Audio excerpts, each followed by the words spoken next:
ത്രിയേക ദൈവത്തിൻ്റെ മഹത്വം ഉണ്ടാവട്ടെ.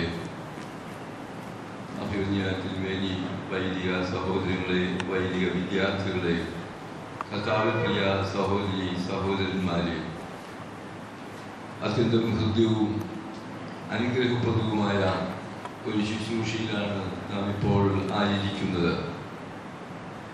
ഒരു കാലത്ത് ഇത് കൂദാശക്രമത്തിൽ എന്ന പുസ്തകത്തിൻ്റെ താളുകളിൽ നിർജീവമായി കിടന്ന ഒന്നാണ് ഈ ശുഭക്കോനോ ശുശ്രൂഷ.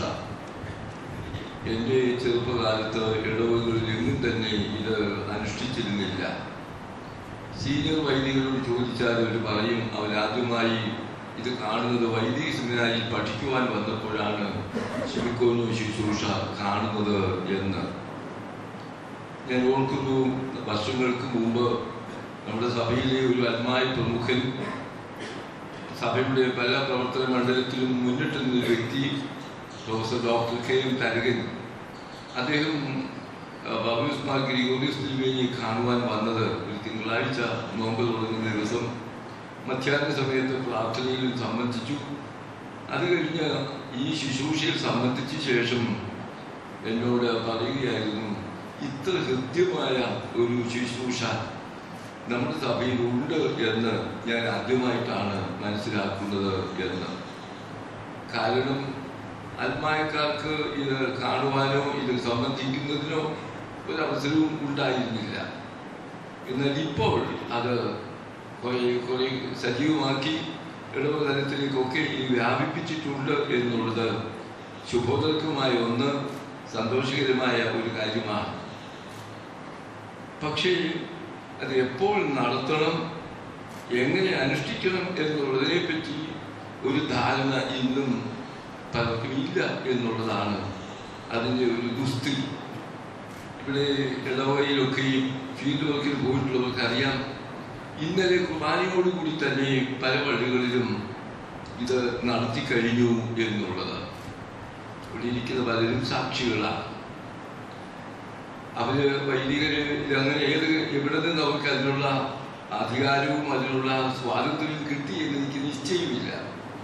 ഏതായിരുന്നാലും വൈദിക വിദ്യാർത്ഥികളായ നിങ്ങളോട് ഉപദേശിക്കുന്നു, തെറ്റായ പ്രവണതയാണ് അത് എന്ന്.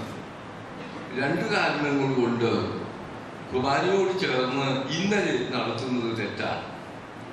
ഒന്നാമത്തെ കാരണം, കുർബാന കഴിഞ്ഞിട്ട് അതിനേക്കാൾ ഉപരിയായ ഒരു സമാധാനത്തിന്റെ ശുശ്രൂഷ നടത്തുക എന്ന് പറയുന്നത് വേദശാസ്ത്രപരമായി അതൊരു പ്രമാദമാണ്, തെറ്റാണ്. കുർബാന തന്നെയാണ് ഏറ്റവും വലിയ നിരപ്പിന്റെ ശുശ്രൂഷ. നാം ചൊല്ലുന്നു, ഈ കുർബാന അനുഗ്രഹവും സമാധാനവും ബലിയും സ്തോത്രവുമാകുന്നു എന്ന്. അപ്പൊ കുർബാന ഏറ്റവും നമ്മുടെ ഉന്നതമായ സമാധാനത്തിന്റെ ശുശ്രൂഷയാണ്. അത് കഴിഞ്ഞ് മറ്റൊന്ന് നടത്തുന്നത് ആൻറ്റി ക്ലൈമാക്സ് ആണ്. ഇത് തന്നെയുമല്ല, നമ്മുടെ ഏത് അനുഷ്ഠാനമായിരുന്നാലും അതിലെല്ലാം ക്ലൈമാക്സ് കുർബാന കഴിഞ്ഞ് മറ്റൊന്നുമില്ല. നൂറും കൂദാശ നടത്തുമ്പോഴായിരുന്നാലും പട്ടം കൂടെ ആയിരുന്നാലും മറ്റെല്ലാം തന്നെയും കുർബാനയോട് കൂടിയാണ് സമാപിക്കുന്നത്. അത് കഴിഞ്ഞ് മറ്റൊന്ന് നടത്തുന്ന പതിവ് നമുക്കില്ല. ഇത് എങ്ങനെയോ ആളുകളെ കിട്ടുന്നതിന് വേണ്ടി സൗകര്യം കൊണ്ട് അവർ വന്നിട്ടുണ്ട്. അവരേതായിരുന്നാലും ഇപ്പം അവിടെ നിൽക്കുമല്ലോ എന്ന് വിചാരിച്ചും കൊണ്ട് ഞായറാഴ്ച തന്നെ നടത്തുവാൻ ഉരുപ്പെടുന്നു എന്നുള്ളതാണ് അതിന് പിമ്പിലുള്ളത്. അതാണ് ഒന്നാമത്തെ തെറ്റ്, കുർബാന ശേഷം നടത്തുന്നതിൻ്റെ വേദശാസ്ത്രപരമായിരിക്കുന്ന ആ പ്രമാദമാണ് ചൂണ്ടിക്കാണിച്ചത്. രണ്ടാമത്, ഈ ശുശ്രൂഷയെ പറ്റി നിർവചിച്ചിരിക്കുന്നത് തന്നെ നോമ്പിന്റെ ആരംഭത്തിൽ നടത്തുന്ന ശുശ്രൂഷ എന്നാണ്. നോമ്പിന്റെ ആരംഭത്തിലുണ്ട്, നോമ്പിന്റെ അവസാനത്തിലുണ്ട്, ദുഃഖ ശനിയാഴ്ചയിലുണ്ട് ഈ ശുഭക്കോനോ ശുശ്രൂഷ. അതൊരു പക്ഷേ ഇവിടെ ഒന്നോ രണ്ടോ പ്രാവശ്യം ആകെ നടത്തിയിട്ടുണ്ട് ദുഃഖ ശനിയാഴ്ചത്തേത്. ഞാൻ ഒരിക്കൽ ഔഗേൻ ബാവായുടെ കൂടെ, ഔഗേൻ തീമോത്തിയോസ് തിരുമേനിയായിരിക്കുന്ന കാലത്ത് കൂടെ സംബന്ധിച്ചത് ഓർക്കുന്നുണ്ട്. എന്നാൽ ഇപ്പോൾ ആ ക്രമ പുസ്തകത്തിൽ തന്നെ അങ്ങ് മാറ്റിക്കളഞ്ഞു.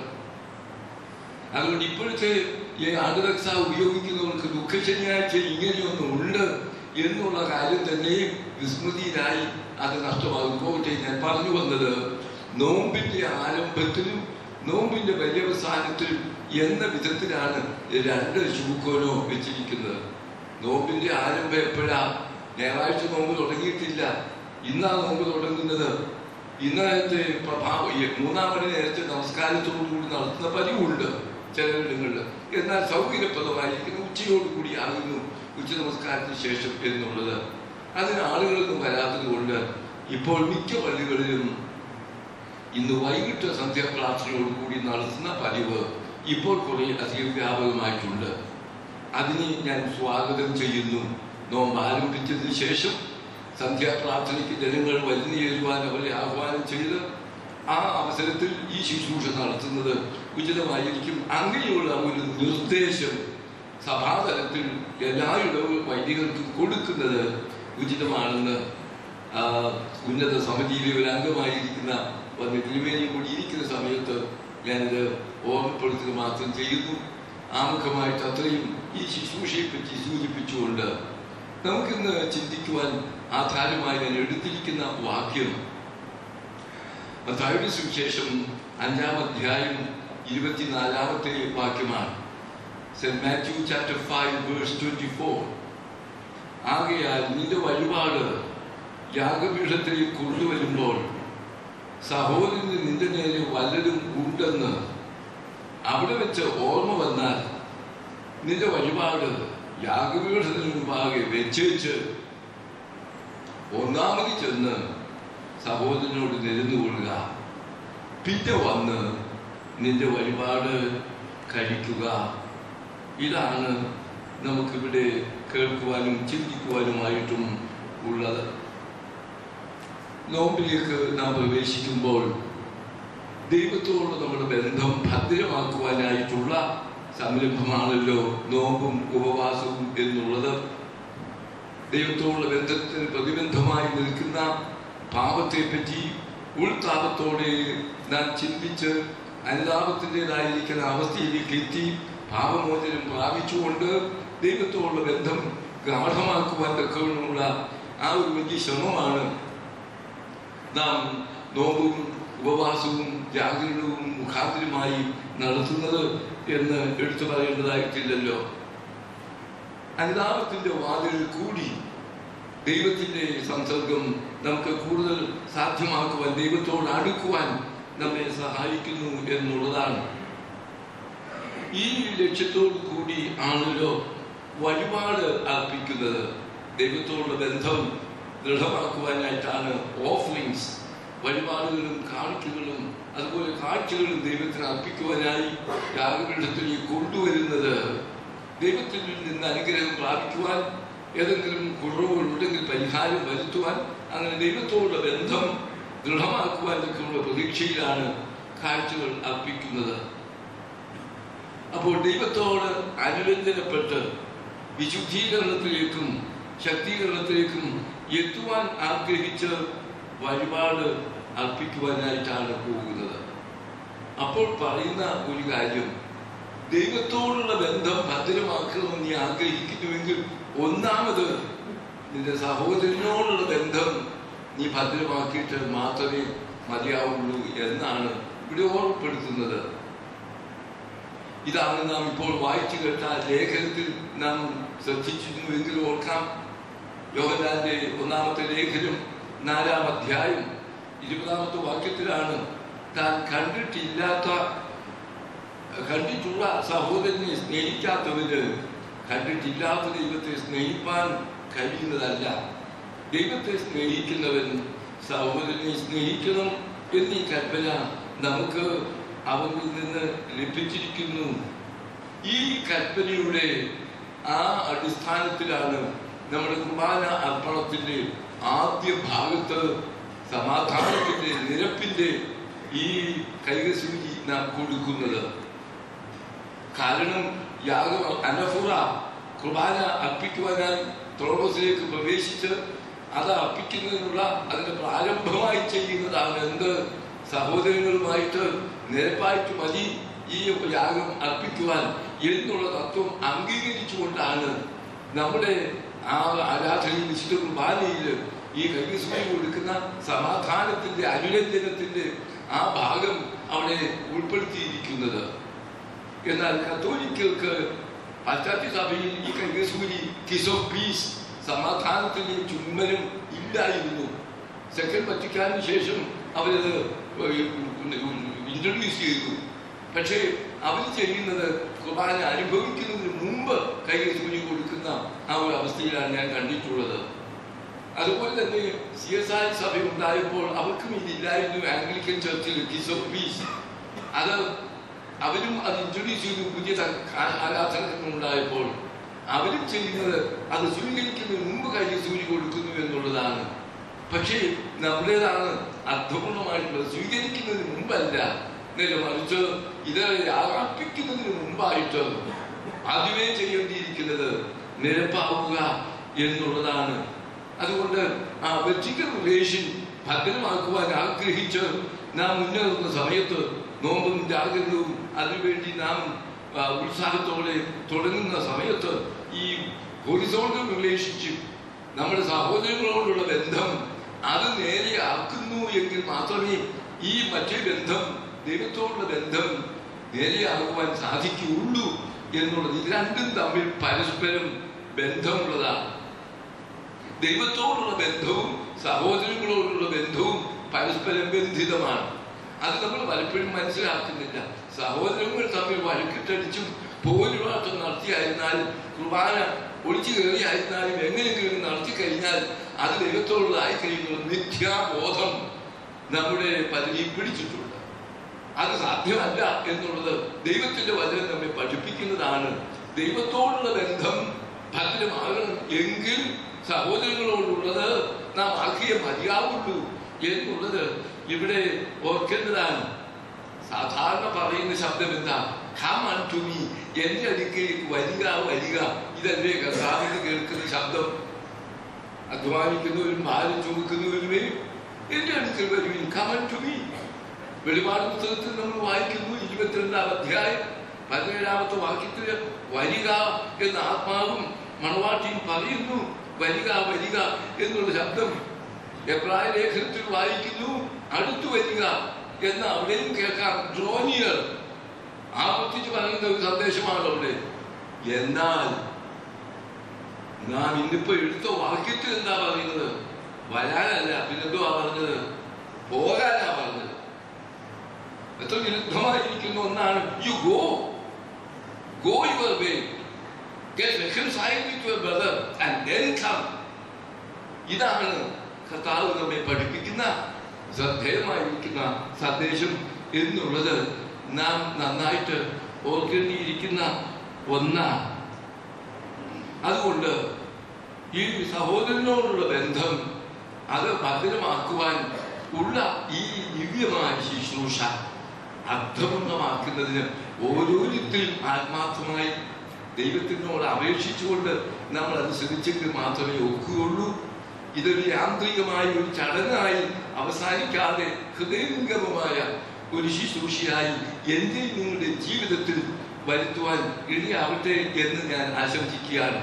സഹോദരങ്ങളോടുള്ള ബന്ധത്തിൽ 3 തരത്തിലുള്ളതായ വീഴ്ചകളാണ്, പ്രശ്നങ്ങളാണ് ഉണ്ടാകാവുന്നത്. 3 ways could be. അതുകൊണ്ട് 3 മാർഗങ്ങൾ നമ്മുടെ ബന്ധത്തെ എങ്ങനെ ശിഥിലമാക്കുവാൻ, അതിനെ താറുമാറാക്കുവാൻ ഒക്കെ ഉണ്ടും അന്യോന്യമുള്ള ബന്ധത്തെ ഹനിക്കുന്നതായ കാര്യങ്ങൾ. ഒന്നാമത്തത്, നീ നിന്റെ സഹോദരനെതിരായി പറയുകയും പ്രവർത്തിക്കുകയും ചെയ്യുന്ന കാര്യങ്ങളാണ്. If you have offended your brother or your sister, നീ അവരെ അങ്ങനെ പലപ്പോഴും സംഭവിക്കാം. നമ്മുടെ അഹന്ത കൊണ്ട്, നമ്മുടെ അതുപോലെ തന്നെ കോപത്തിന്റെ ആവേശത്തിൽ, അതുപോലെ തന്നെ അശ്രദ്ധമൂലമായി മുൻവിധി കൊണ്ട്, പല കാരണങ്ങൾ കൊണ്ട് പലപ്പോഴും സഹോദരങ്ങളുമായി ഉള്ള ബന്ധത്തിൽ നമ്മൾ ഇടർച്ച വരുത്തിയിട്ടുണ്ടാകാം. We have offended. അവരുടെ ഹൃദയത്തെ വ്രണപ്പെടുത്തുവാൻ തക്കവണ്ണം, വേദനപ്പെടുത്തുവാൻ തക്കവണ്ണമുള്ള വാക്കോ പ്രവൃത്തിയോ ഒക്കെ നമ്മിൽ നിന്ന് ഉണ്ടായിട്ടുണ്ടാവാം. നാം അവയെ നിശ്ചയമായിട്ടും ഓർത്ത് തിരിഞ്ഞു നോക്കിയിട്ട് അങ്ങനെ എന്തെങ്കിലും ഉണ്ടോ? നമ്മുടെ ഈ കമ്മ്യൂണിറ്റി ലൈഫിലും പലപ്പോഴും സംഭവിക്കാവുന്നതാണ്. കുടുംബജീവിതത്തിൽ സംഭവിക്കുന്നതല്ലേ അത്. ഭാര്യയും ഭർത്താവും ഒന്ന് എന്ന് പറയുന്ന ആ ഭാര്യാഭർത്തൃ ബന്ധത്തിലുണ്ടാകാം ഇത്തരത്തിലുള്ള വീഴ്ചകൾ. മനസ്സിൽ വേദനിപ്പിക്കുവാൻ തക്കവണ്ണം പറയുകയോ പ്രവർത്തിക്കുകയോ ചെയ്തിട്ടുള്ളത് എന്തൊക്കെ എന്നുള്ളതിനെ പറ്റി ഒന്ന് സ്വയം വിലയിരുത്തുന്നത്, സ്വയം ആത്മശോധന ചെയ്യുന്നത് ആവശ്യമാണ്. അതാണ് ഒന്നാമത്തത്. നിന്റെ സഹോദരനെതിരായി നീ ചെയ്തിട്ടുള്ള the offense you have made against your brother, അതാണ് പരിഹരിക്കപ്പെടേണ്ടിയിരിക്കുന്ന ഒന്നാമത്തത്. രണ്ടാമത്തത്, നീ നിന്റെ സഹോദരന് ചെയ്യേണ്ട കർത്തവ്യം നിർവഹിക്കാതിരുന്നാലും നിന്റെ ഭാഗത്തു നിന്ന് ആ ബന്ധത്തിന് തകർച്ച ഉണ്ടാകുന്നതാണ്. അവിടെ നീ ചെയ്യേണ്ട കാര്യം ചെയ്യാതിരിക്കുമ്പോഴും അതും വാസ്തവത്തിൽ ഒരു വീഴ്ചയായിട്ടും അപരാധമായിട്ടുമാണ് കണക്കാക്കുന്നത്. കർത്താവ് ഒരു ഉപമയിൽ പറയുന്നുണ്ട്, ധനവാനായ ഒരു മനുഷ്യനുണ്ടായിരുന്നു. അവൻ തിന്നു കുളച്ച് ജീവിതം ആസ്വദിച്ച് ആനന്ദിച്ചു കഴിയുന്നു. അവന്റെ പഴിവാർക്കൽ ദരിദ്രനായ രോഗം ബാധിച്ച് കുഷ്ഠം ബാധിച്ചിരിക്കുന്ന ഒരു രോഗി അവിടെ ഉണ്ട്, ദരിദ്രനായിട്ട്. അവനൊന്നും കൊടുക്കുന്നില്ല. ഈ ധനവാൻ മറ്റൊരു തെറ്റും ചെയ്തിട്ടില്ല, ആരെയും അപഹരിച്ചെടുത്തെന്ന് അവിടെ പറയുന്നില്ല, മറ്റാരെങ്കിലും ഉപദ്രവിച്ചു എന്ന് പറയുന്നില്ല. എന്നാൽ അവൻ എന്താ തെറ്റ്, അവന്റെ കുറ്റം എന്ന ഉപമയിൽ കൂടി കർത്താവ് വെളിപ്പെടുത്തിയിരിക്കുന്നത് അവന്റെ കണ്ണിന്റെ മുമ്പിൽ മൂക്കിന് കീഴെ ഇവിടെ അവശനായിരിക്കുന്ന ഒരാളിനോട് അവൻ നിർവഹിക്കുന്നതായ അവന്റെ കർത്തവ്യം അവൻ നിർവഹിക്കാതിരുന്നപ്പോൾ അവൻ ചെയ്യാതിരുന്നത് അവന്റെ ഭാഗത്തു നിന്നുള്ള വീഴ്ച, സഹോദര ബന്ധത്തിൽ വന്ന വീഴ്ചയ്ക്കുള്ള ഒരു കാരണമായിട്ടാണ് അവിടെ പറയുന്നത്. അതാണ് ഇവിടെ ഓർക്കുവാനായിട്ടുള്ള കാര്യം. നല്ല ശബരിക്കാരന്റെ ഉപമയിലും കർത്താവ് വെളിപ്പെടുത്തുക തന്നെയാണ്. ലേവ്യനും പുരോഹിതനും തെറ്റൊന്നും ചെയ്തിട്ടില്ല, അവരവരുടെ പാട്ടിന് പോയി എന്ന് മാത്രമേ ഉള്ളൂ. പക്ഷെ ചെയ്യേണ്ടത് ചെയ്യാതിരുന്നതാണ് കൃത്യവിലോപമായി. സഹോദരനോട് നമുക്ക് കടപ്പാടുണ്ട്. അവശതയിലും പ്രയാസത്തിലും അതുപോലെ തന്നെ വിഷമതയിലും ഒക്കെ ഇരിക്കുന്നവരെ ആശ്വസിപ്പിക്കുവാൻ സഹായിക്കുവാൻ ഒക്കെ അതും നമ്മൾ വീഴ്ച വരുത്തിയിട്ടുണ്ടെങ്കിൽ അതും ഈ ബന്ധത്തെ ശിഥിലമാക്കുന്ന കാര്യമാണ്. മൂന്നാമത്തെ കാര്യം, നീ നിന്റെ ഭാഗത്തൊന്നും ചെയ്തിട്ടില്ല, എന്നാൽ നിന്റെ സഹോദരന് നിന്നോട് വല്ലതുമുണ്ട് എന്ന് നിനക്ക് ബോധ്യമായാൽ, അതാണ് അവിടെ ഈ വാക്യത്തിൽ നമ്മൾ കേട്ടത്. അങ്ങനെയാണ്. അതായത് നിന്റെ സഹോദരന് നിന്റെ നേരെ വല്ലതും ഉണ്ടെന്ന് അവിടെ വെച്ച് ഓർമ്മ വന്നാൽ, യു ആർ ഇന്നസെന്റ്, നീ ഒന്നും ചെയ്തിട്ടില്ല, ഇത് ഉപദ്രവിക്കുകയും ചെയ്തിട്ടില്ല, കൃത്യവിരോധവും വരുത്തിയിട്ടില്ല, യു ആർ ഓൾ റൈറ്റ്. പക്ഷെ നിന്റെ സഹോദരൻ നിന്നോട് ഏതാണ്ട് മനസ്സിലെച്ചുകൊണ്ടിരിക്കൊണ്ട് തെറ്റിദ്ധാരണ കൊണ്ടാവാം, അല്ലെങ്കിൽ നീ അറിയാതെ ഏതെങ്കിലും ചെയ്തിട്ടുള്ളത് കൊണ്ടാവാം. Here something against you in his mind, അങ്ങനെ ഉണ്ട് എന്ന് നിനക്ക് ബോധ്യം വന്നാൽ, കാരണം ഈയിടെയായിട്ടൊന്നും മിണ്ടുന്നില്ല, ഈയിടെയായിട്ട് മുമ്പത്തെ പോലെയുള്ള സൗഹൃദത്തിന്റെ പെരുമാറ്റവും സമീപനവും കാണുന്നില്ല, എന്തോ ഉണ്ട് എന്ന് നിനക്ക് ബോധ്യം വന്നാൽ ആദ്യം പോയി അവരോട് നിരപ്പാകുവാനായിട്ടാണ് ഇവിടെ ഓർമ്മപ്പെടുത്തിയിരിക്കുന്ന കാര്യം. ഇതാണ് മാർട്ടിൻ ലൂതർ കിങ് നീഗ്രോകളുടെ അവിടുത്തെ ഏറ്റവും വലിയ നേതാവായി രക്തസാക്ഷിമരണം ഭരിച്ച ഒരു വലിയ നേതാവ്. അദ്ദേഹത്തെ പ്രസംഗം കേട്ടിട്ടുണ്ട്. ഇത്രയധികം മഹാത്മാഗാന്ധിയുടെ ആദർശത്തെയും ക്രിസ്തുവിന്റെ ആ ഒരു ഉപദേശത്തിന്റെ ചൈതന്യവും ആദരിച്ച ഒരു വ്യക്തിയായിരുന്നു അദ്ദേഹം. തന്റെ അണികളെ ഒക്കെ ഉപദേശിക്കുന്ന ഒരു കാര്യമുണ്ട്, നമുക്ക് ഉപദ്രവവും പ്രയാസവും വരുത്തുന്ന വെള്ളക്കാരായിരിക്കുന്നവർക്ക് വേണ്ടി പ്രാർത്ഥിക്കണം. നമ്മളൊന്നും അവർക്ക് ദോഷം ചെയ്തിട്ടില്ല, but we have to get reconciled with them. അവർ നമ്മളോട് എന്തൊക്കെ ചെയ്തിട്ടുണ്ടോ അവരോട് നമ്മൾ ക്ഷമിക്കണം. അപ്പോൾ മാത്രമേ നമുക്ക് ക്രിസ്തീയമായ സ്നേഹത്തിന്റെ ആ മാധുര്യം എന്തുമാത്രം ഉണ്ട് എന്ന് അറിയാൻ കഴിയുള്ളൂ. ആ സ്നേഹം ദീർഘമായി ക്ഷമിക്കുന്നതാണ്. കേട്ടതാണ്, സ്നേഹം ദീർഘമായി ക്ഷമിക്കുന്നതാണ്, എല്ലാം പൊറുക്കുന്നതാണ്. ആ സ്നേഹത്തിൽ വസിക്കുന്നവൻ ദൈവത്തിൽ വസിക്കുന്നവനാണ്. അതുകൊണ്ട് ആ സ്നേഹം നമ്മെ നിർബന്ധിക്കുന്നു. എന്തിന്? ക്രിസ്തുവിന്റെ സ്നേഹം നമ്മൾ നിർബന്ധിക്കുന്നു. ഞാനൊന്നും ചെയ്തിട്ടില്ലെങ്കിലും എന്നോട് എന്തെങ്കിലും ഉണ്ട് എന്ന് എനിക്കൊരു തോന്നല്. കുറെ ദിവസങ്ങളായിട്ട് എന്റെ മനസ്സിൽ അങ്ങനെ ഒരു ധാരണ അങ്ങനെ എന്നെ ചിന്തിപ്പിക്കുന്നു. എങ്കിൽ I must go and see my brother, I must go and see my sister. ഞാൻ കാണണം, എന്നോട് ക്ഷമിക്കെന്തെങ്കിലും ഉണ്ടെങ്കിൽ എന്നോട് ക്ഷമിക്കണം. ഈ ഒരു വിധത്തിൽ അനുരഞ്ജനത്തിൻ്റെതായിരിക്കുന്ന ആ ഒരു അനുഭവത്തിലേക്ക് എത്തിച്ചേരുവാനായിട്ടാണ് നമ്മോട് കർത്താവ് ആവശ്യപ്പെടുന്നത്. ഈ ശുഭകോരോ ശുശ്രൂഷ കൊണ്ട് ഉദ്ദേശിക്കുന്നത് ഈ സ്നേഹത്തിന്റെ കൂട്ടായ്മ ദൃഢപ്പെടുത്തുവാൻ. പക്ഷെ ഞാൻ ഒന്ന് പറയട്ടെ, അത് സാധ്യമാകണം എങ്കിൽ വിനയത്തിന്റെ ആവശ്യം വളരെയുണ്ട്. അഹന്തയും പൊങ്ങച്ചവും ഒക്കെ ആയിട്ട് ഇങ്ങനെ കഴിയുന്നവർക്ക് മറ്റുള്ളവരുമായി പൊരുത്തപ്പെട്ടു പോകുവാൻ, അനുരഞ്ജനത്തിൻ്റെതായിരിക്കുന്ന അനുഭവത്തിലേക്ക് എത്തുവാൻ അവർക്ക് പ്രയാസമാണ്. നേരെ മറിച്ച് വിനയത്തിന് എനിക്ക് തെറ്റ് പറ്റാം, ഞാനും ആ വിധത്തൊക്കെ ആയിപ്പോകാം എന്നുള്ള ആ ഒരു ബോധത്തിൽ തൻ്റെതായിരിക്കുന്ന ആ കുറവിനെ പറ്റിയുള്ള ചിന്തയിൽ വിനയത്തിന്റെ ആ ഒരു പാതയിൽ ചലിക്കുന്നവർക്ക് മാത്രമേ ഈ അനുരഞ്ജനത്തിലേക്ക് വരുവാൻ അവർക്ക് ഉൾപ്രേരണ ഉണ്ടാവുള്ളൂ. ഇതൊക്കെയും സഹായിക്കുന്നത് ദൈവത്തിന്റെ പരിശുദ്ധാത്മാവാണ്.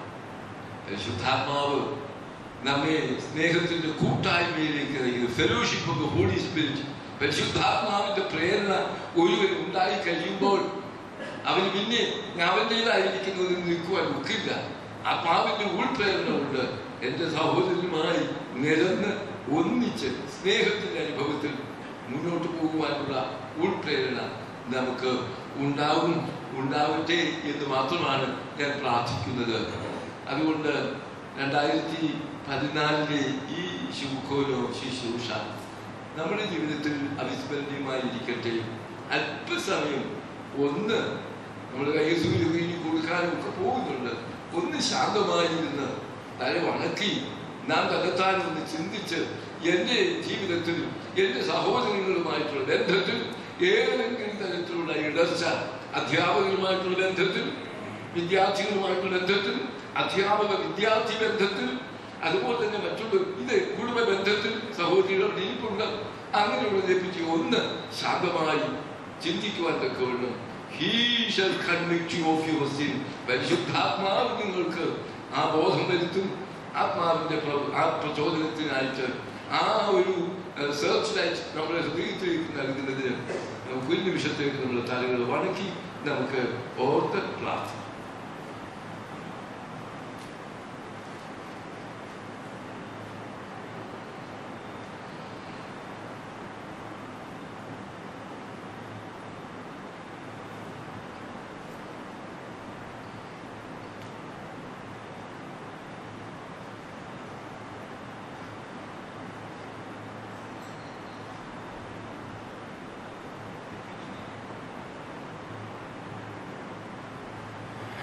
കർത്താവേ, ഈ ശുശ്രൂഷ എൻ്റെ ജീവിതത്തിൽ ഏറ്റവും വലിയൊരു അനുഭവത്തിലേക്ക് വരുത്തുവാൻ ഇടയാക്കണമേ എന്ന് നമുക്ക് പ്രാർത്ഥിക്കാം.